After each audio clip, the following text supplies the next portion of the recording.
حنا راه ما بغيناش الصراع ديالنا يكون بين الشعب الريفي والمغربي، حنا الصراع ديالنا حتى نتوما لو كان فيكم شويه ديال الرجوله وشويه ديال النفس، حتى نتوما توقفوا على رجليكم اخويا وتحاربوا هذا النظام، لان هذا النظام كيقتلكم حتى نتوما، كيهجركم حتى نتوما، كيفقركم حتى نتوما، كيصيفط النساء ديالكم للامارات كيلعبوا فيهم نتوما، كيدخل البيدوفيليين لمراكش فاش كيبيعوا لي يعني الابناء ديالكم يعني يقدمون على طبق من ذهب، يعني هذا الشيء ما كتشوفوش. راه انا ماشي مغربي، ولكن ما نقبلش المغربي يمشي يلعب بها واحد الخليجي، ما نقبلش واحد الانسان نتوما خصكم توقفوا صاحبي، توقفوا تنوضوا تدافعوا على حقكم الاخ.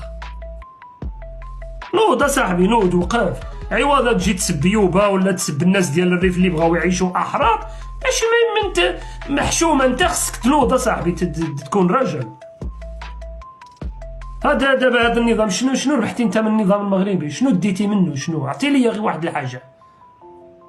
واش عندك شي صحه؟ واش عندك شي تعليم؟ واش عندك شي ضمان اجتماعي؟ واش عندك شي مساعدات اجتماعيه؟ واش عندك شي سكن مجاني؟ شنو عندك في حياتك انت في هذه الدوله اللي كتقول الدوله ديالي وسيدي والمالي؟ شنو عندك؟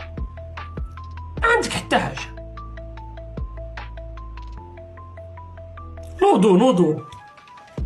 نوضوا راه حنا راه صافي، راه ديمارينا، ما غاديش نرجعوا له.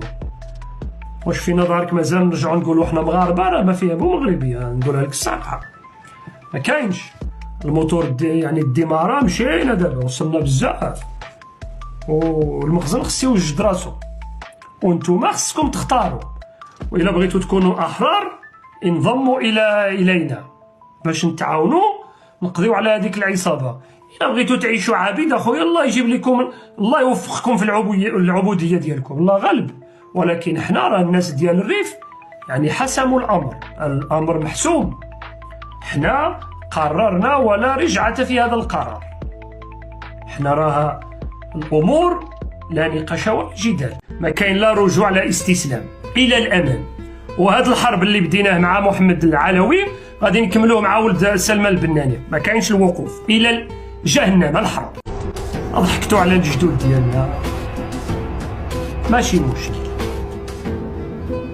استهزأتم بآبائنا، ماشي مشكل، لكن لا تستطيعون أن تستهزئوا بنا نحن.